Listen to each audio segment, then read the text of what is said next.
No. I pressed the button, but it didn't go. I Okay. think Jenna deserves a game as well. Jenna, you want a game? I'll give you a game, but this is my choice. My choice. Make a choice. Jenna, you. Wow, I have 5 choices remaining on this one. Um, what did I choose? Oh, okay. Well, Jenna, quick, send me a private message with your email. Quick, quick, quick. Sending you an email. Okay, there we go. Uh, gift to a friend. Send an email. Jenna. Boop, boop, boop. Control V. Send. You are now the proud owner of a game called Horus, which is described as indie action, indie adventure. Dozens of mini games. I don't know. It's a game. Okay. It's an indie.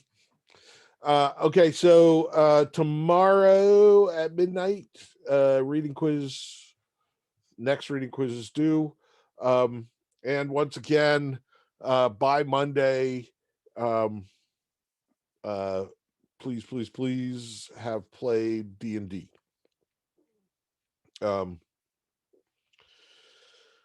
I know at least one group is trying to find MIA people. If you have not talked to your group leader, aka your dungeon master, please do so. Communicate with them in order to schedule a time to play. You are dealing with 4 other people in the group, so it's not just you. Um, so please have some courtesy to the other people in your group.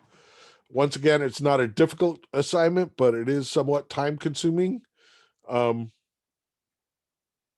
And you should be able to do it. Okay. So, oh, my arm hurts. Let's talk about Facade. I saw. Let me see if it's this class. No, it wasn't this class. Okay, the other class seemed to have a lot of trouble getting Facade to work in Windows 10. I fired it up this afternoon, and it took a little bit of time to get going. I don't know why, because it came out in 2005, and the CPU and GPU of my current rig so far outdistance what was available in 2005 that it says it could take up to 60 seconds to load. Whatever. Anyway, did people have, can it run Crisis? Yes. In fact, I have never actually played more than the first 5 minutes of Crisis because every time I get a new computer, I fire up Crisis and go, wow, this looks old now. I just got, did I tell you my laptop? It's got a 3060 in it, or RTX 3060. I finally opened the box today, and it is like half as thick as my old laptop and weighs half as much, weighs like my crappy little Chromebook. Um, feels like a Chromebook. It's amazing. Also, you know what a new laptop means? New stickers to put on the laptop. I'm excited by this. Stickers are fun. Spider-Man. I bought this at Universal 2-3 years ago in and I'm like, when I get my next laptop, it's going to be a Spider-Man laptop. It's been waiting for the day. So, okay. Facade. Here we go. What endings did we get?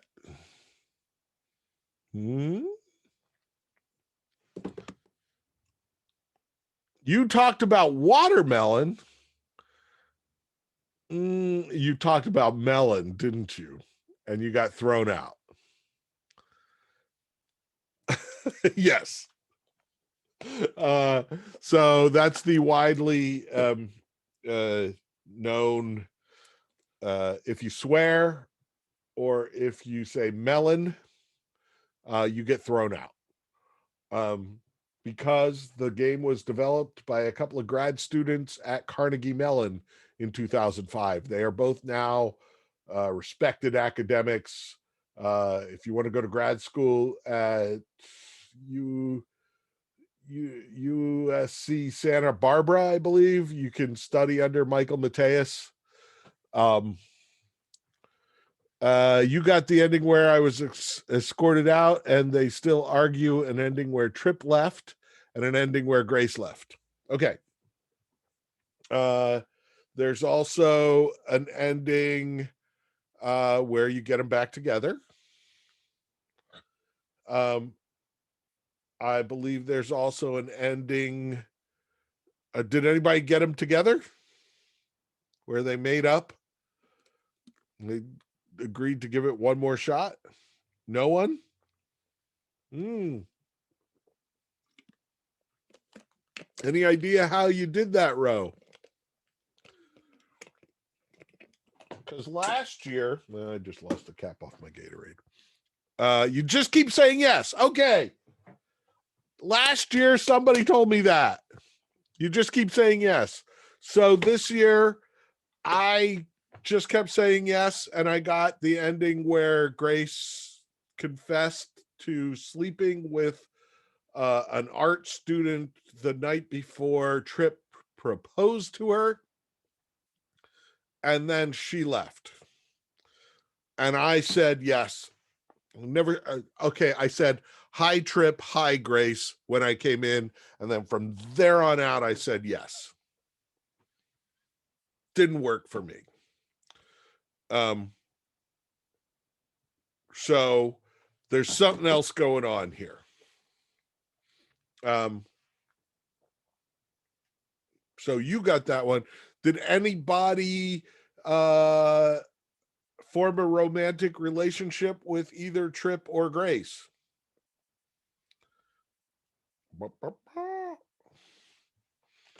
Anybody? Because you can kiss and hug them. Right? No one. And it doesn't matter your sex or your gender or the gender of the person you're kissing and hugging. You can form a relationship with either of them. It is very awkward. So okay, so what's going on here?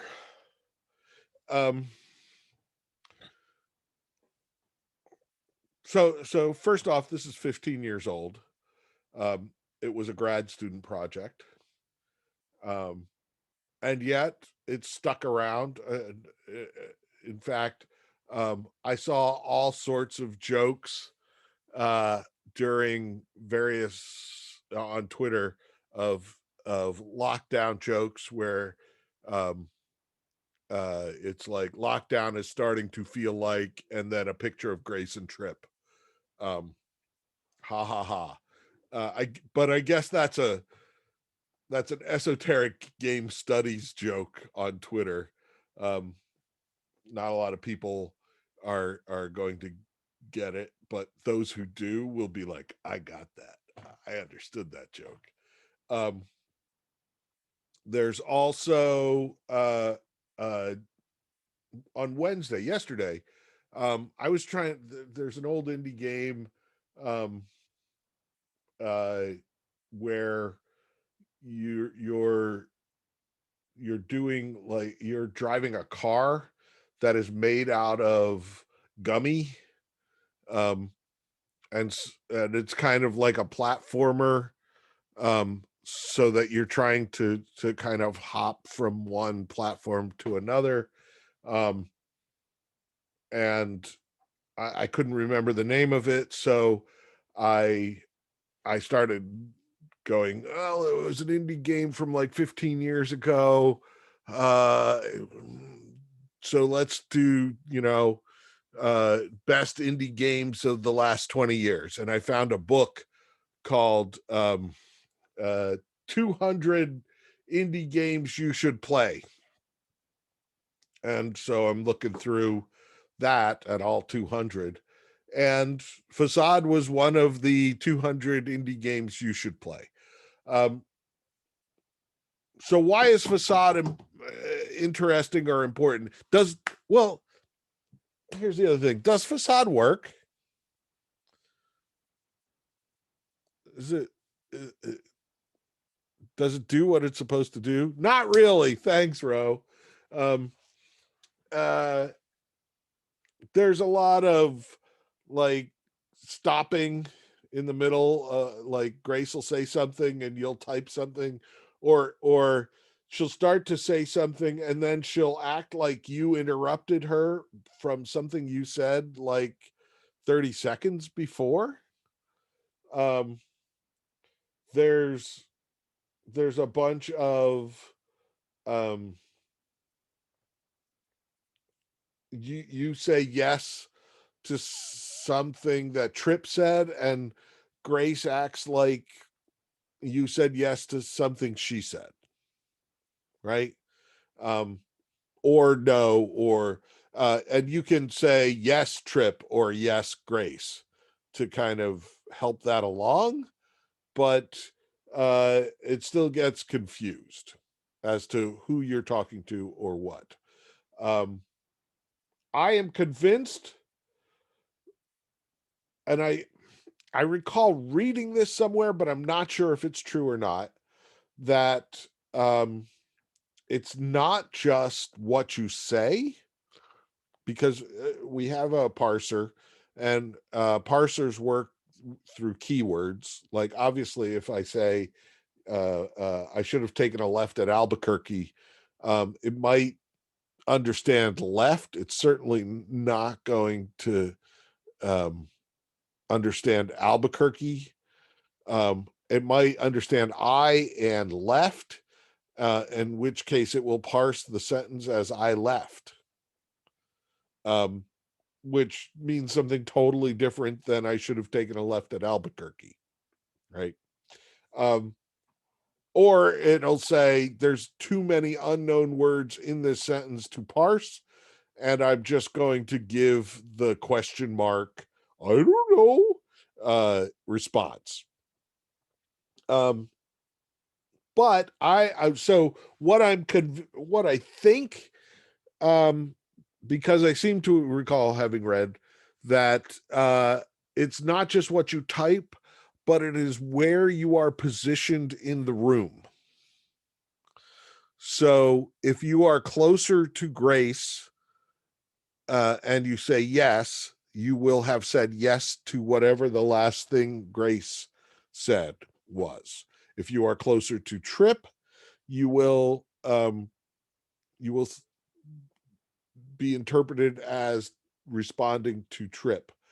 And the really interesting thing about that is that both Grace and Trip walk around. So you may think that you're responding to Trip, because you are facing him, and a minute ago, Grace was over by the window. But by the time you type in and respond, Grace has walked over to you and I have turned around and Grace is like right up on me. And I'm like, ah, right. Um, and that's when I meant to talk to Trip, and it parses me as, um, talking to Grace. So I think that is also why Roe got best horror game. I think that's why Roe also got the I got them back together just by saying yes over and over.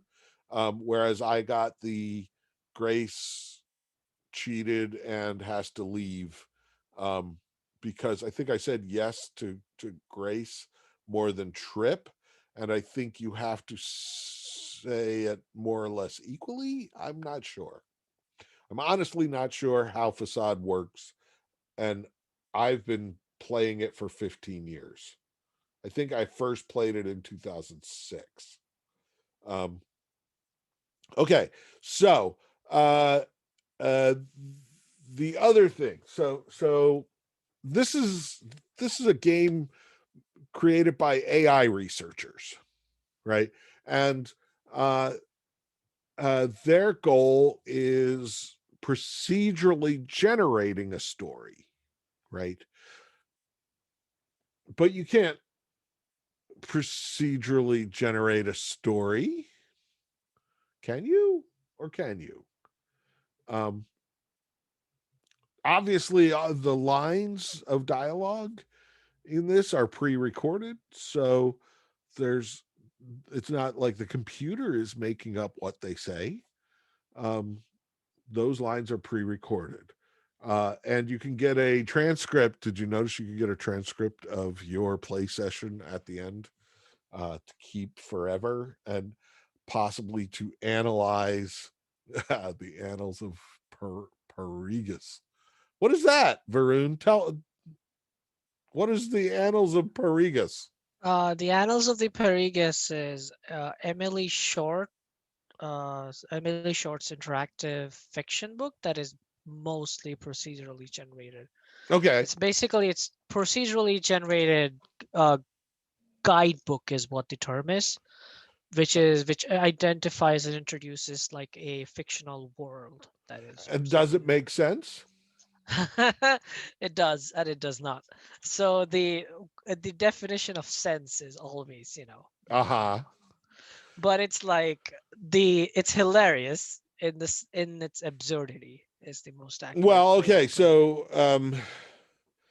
so that's kind of what you get with procedural generation now, is you get a kind of word salad that is sometimes interesting, uh sometimes good, and sometimes absurd in its word saladness, kind of. Um, it's also interesting that it's been 15 years since Facade has come out, and uh, so let's also say that the easiest, so in drama, in writing, um, the basic uh, uh, scene has two people. Um, and if we were, say, in a playwriting or screenwriting course, the very first assignment I always give is two people in a room, um, or outside, I don't care. Two people. One wants something from the other, and uh, in the course of the scene, either gets it or doesn't. Right. Um, so that's your step one. Step two is three people in a room. Two of them are having a conflict, and the third um, becomes the moderator, the diplomat, the the one who keeps the other two in the room. And let me go to uh, good old whiteboard share. Um, okay, so if we've got uh, uh, A, and B, we've got two relationships, right? How A relates to B and how B relates to A. If we've got three people in a room,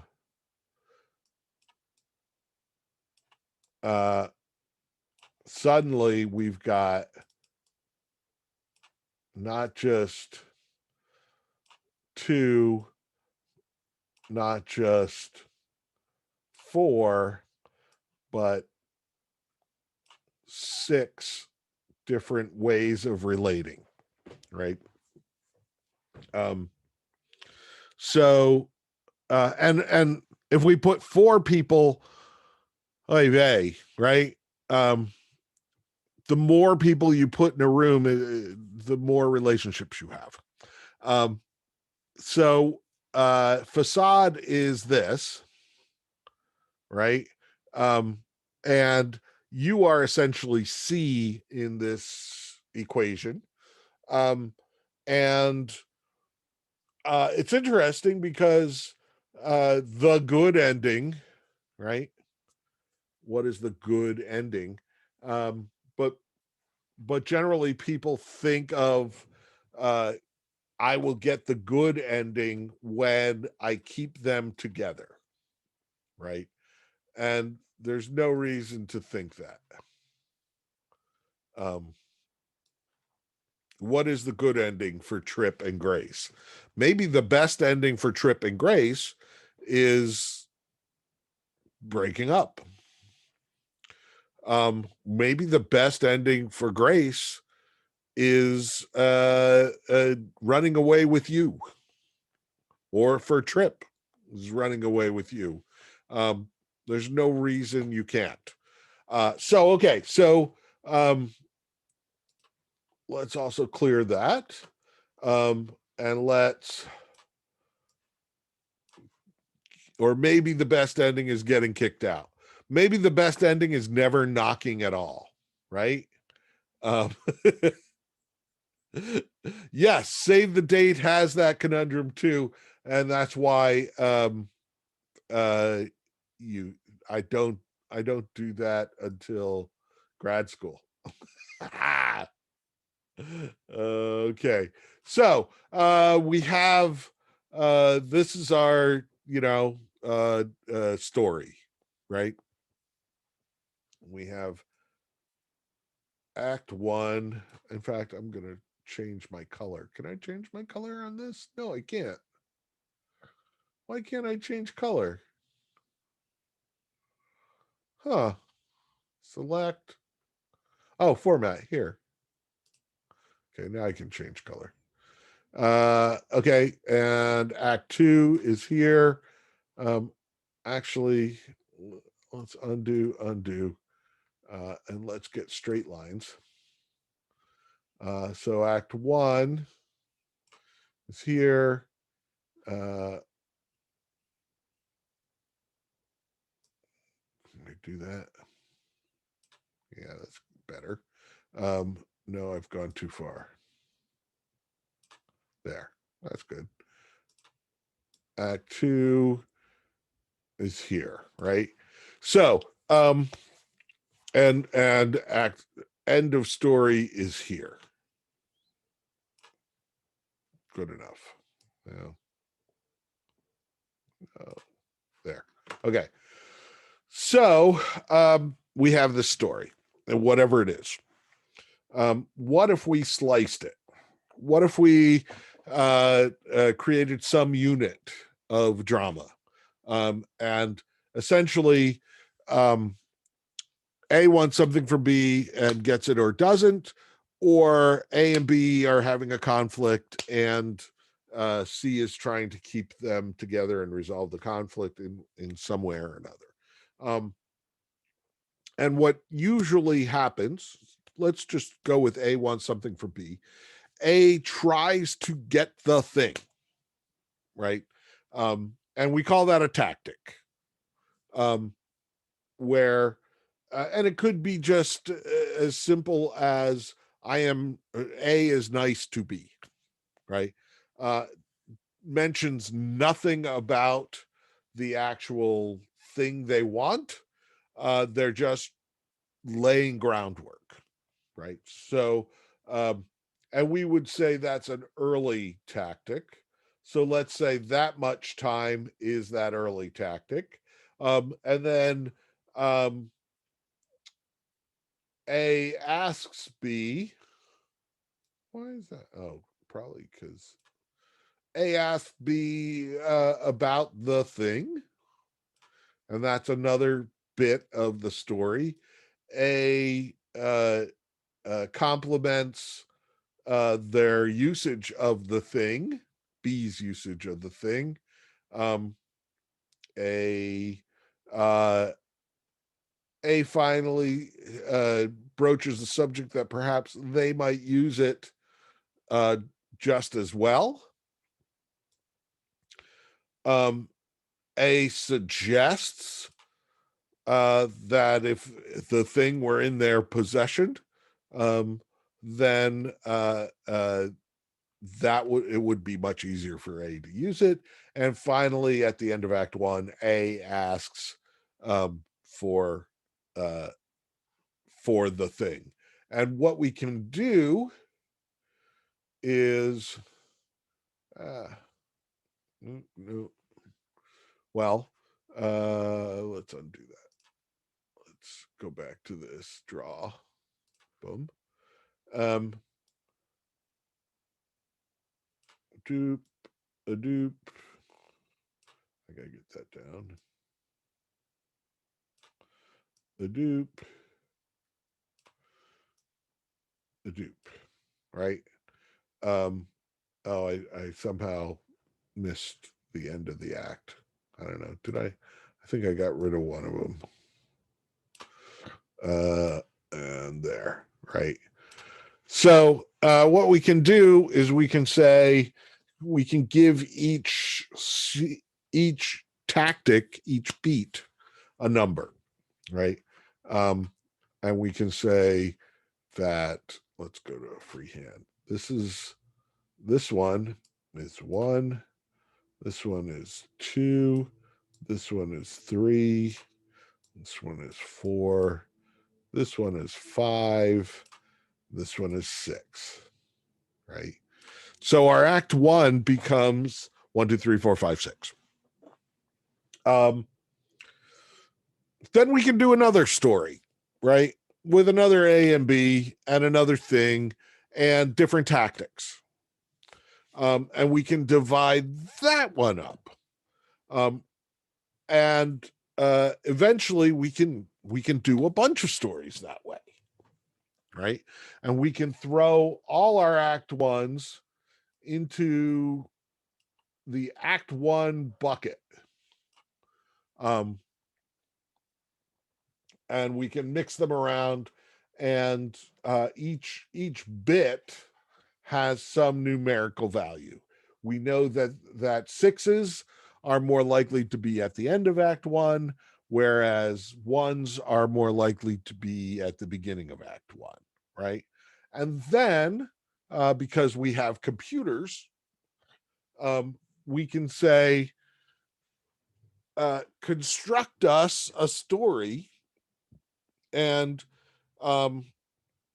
never, ever, ever put a 2 before a 1. Never, ever, ever put a 5 before a 3. And pull us out X number of beats of tactics. And we can assemble an Act 1. And we can say that Act 1s have all the scenes in Act 1s are less than 10, right? And all the scenes in Act 2 are between 10 and, let's say, 30, because Act 2s are long, and all Act 3s are between 30 and 40. But hey, we've got a special rule for Act 3s where the 40 comes in the middle, right?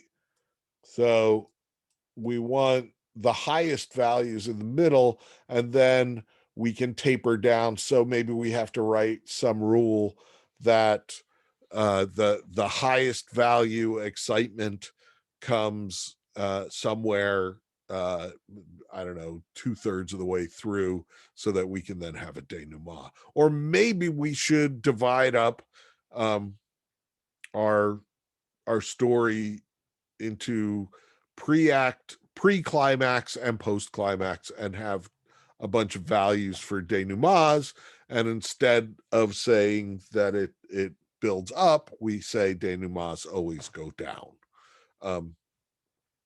And so we have buckets, right? Or we have one big story bucket, and hey, it's just a database then, isn't it? Right? Yeah, it is a massive state machine. But if I get a big enough pile of beats, I can construct a story that theoretically uh, follows the pattern of time versus excitement. Oh, here we go. Hold on a sec.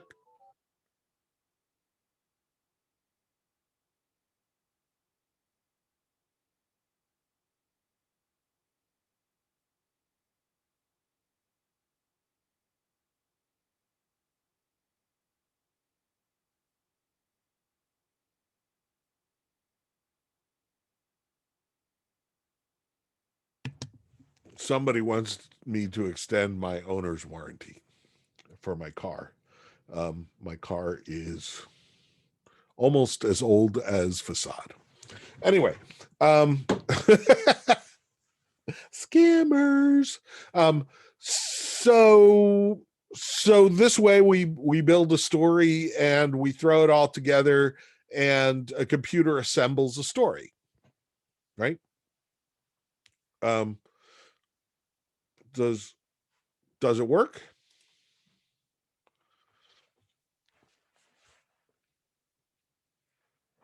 Can I build a story like that? Is that how Facade was made? I think you can make a story like that. It's just gonna be weird because there's probably gonna be a lot of loose ends that aren't fully actualized or realized. Sorry. Right, because each beat exists by itself, right? So the end of the story doesn't know what happened in the beginning, right? The beat 35 has no idea what beat 5 was. Is that right? That sounds right. Yeah.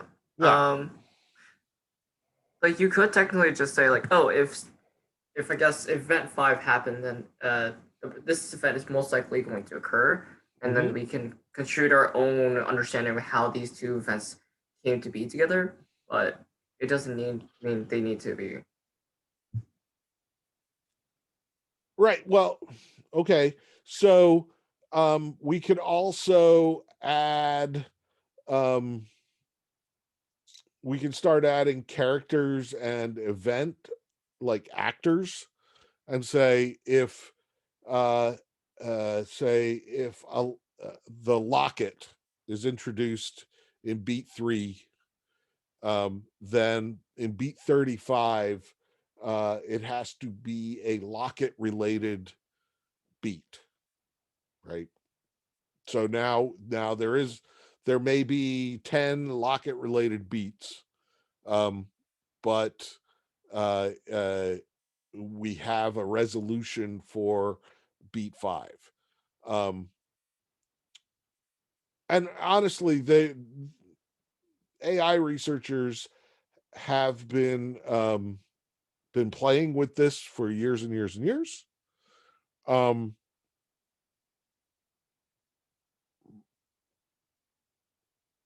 I have yet to see something um, that works well, I mean, I'm still using Facade, which is 15 years old, as a kind of AI story example. And also, I think if something better would come along, I'd still use Facade because I kind of it's historically significant at this point. Um, it is an interesting attempt at allowing the users, the players. I am not familiar with AI Dungeon, but I will look at it. Um, so there have been attempts. Certainly, there have been other systems within other games. So like the Nemesis system in those Shadow of Mordor games, where you kill an orc, but he's not really dead. He just he flees, and then he comes back stronger. Um, and so you start meeting the same orcs over and over again, and each time you meet them, they get more powerful, and they hold a grudge against you. Um, Much like you get more powerful, and you're going to uh, uh, single them out.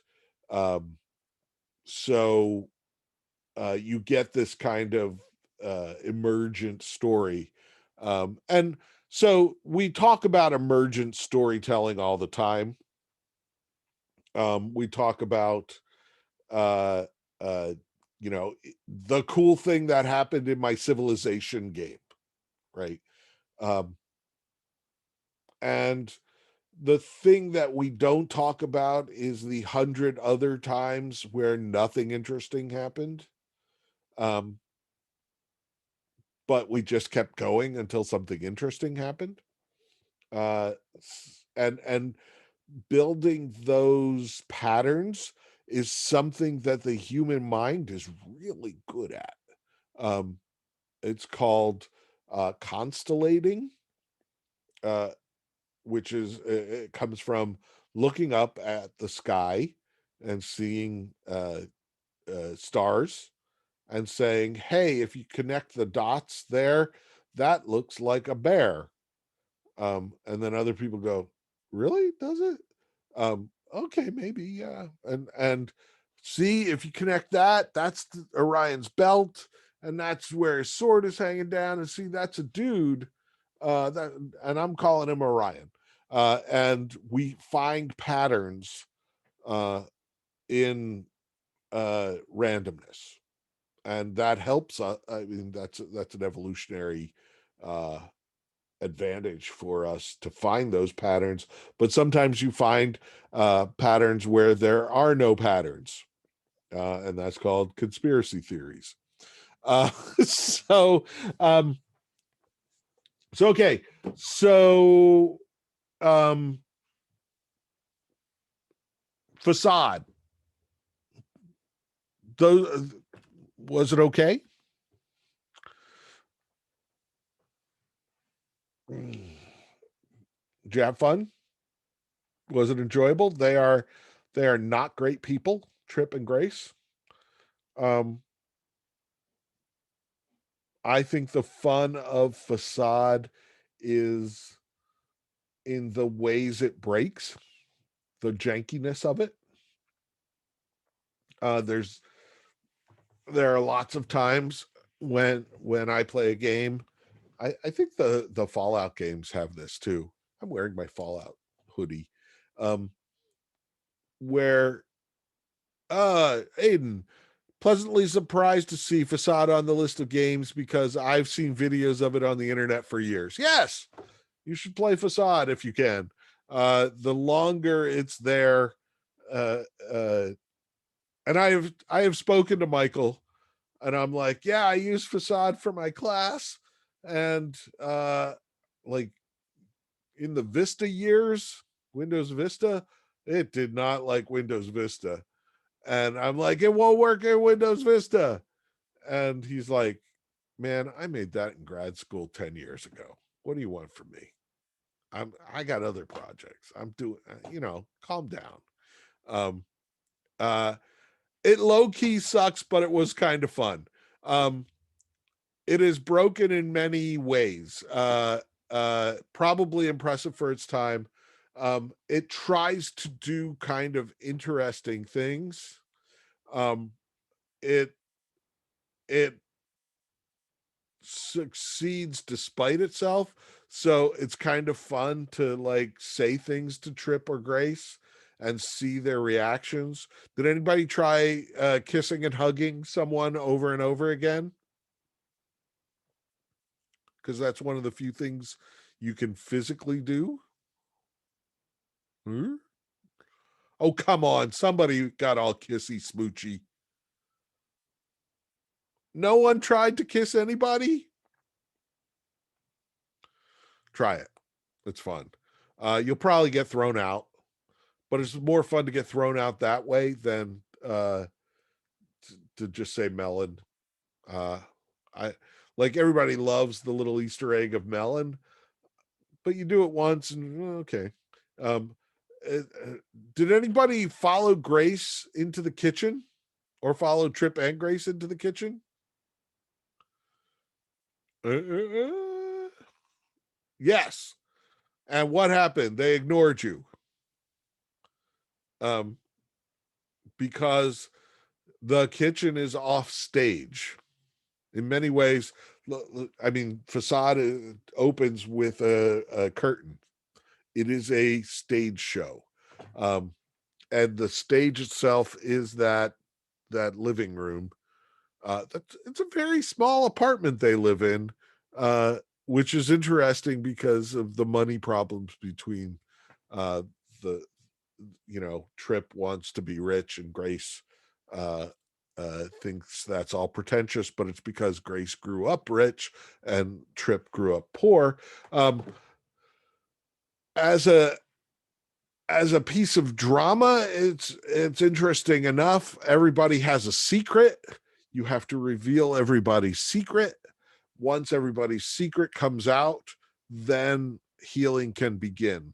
And that's a pretty standard drama, is reveal the secrets. I think Grace left because we ran out of time, and I had only gotten Grace's secret out and I hadn't gotten Trip's secret.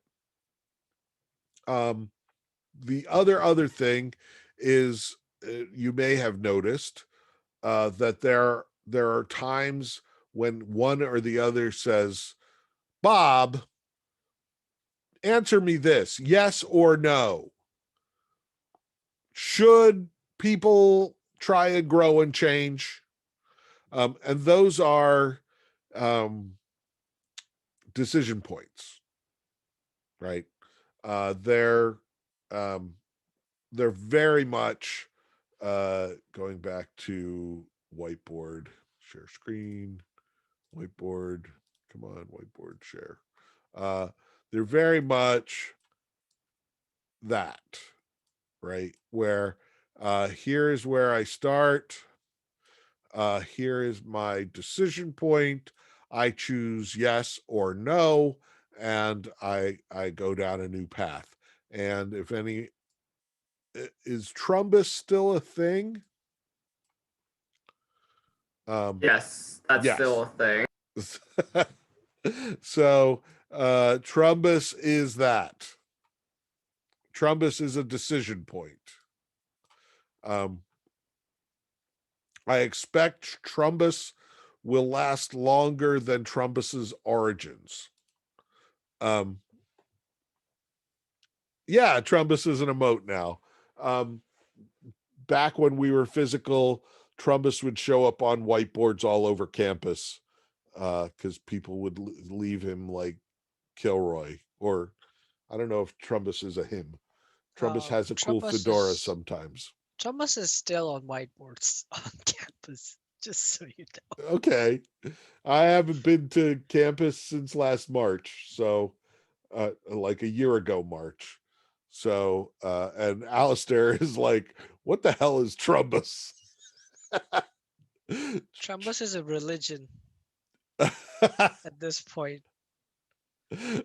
Trumbus is exactly that, is a character made from a branching path. And we'll talk much more about branching paths tomorrow, when we go to One Night Stand. Somebody, I was posting it, I think in the other class I was posting it, they're like, you were so close to the good ending and you chose not to get it. Why? Oh, I'll show you what Trumbus looks like. Trumbus looks like this. Boom, boom, boom. And then sometimes he looks this way. And doesn't he have a fedora on? Yep. Yeah. So like that.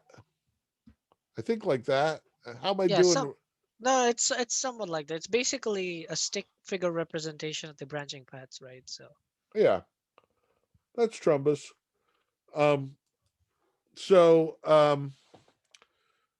so anyway, One Night Stand, somebody was complaining that I almost got the good ending and I turned away from it 2 or 3 times. And I'm like, no, you don't understand. I have no idea how to get the good ending. Um, there you go, Alistair. There's the wiki of Trumbus. Okay, so don't forget, Right Club due tonight, and play D&D, and I will see you all tomorrow.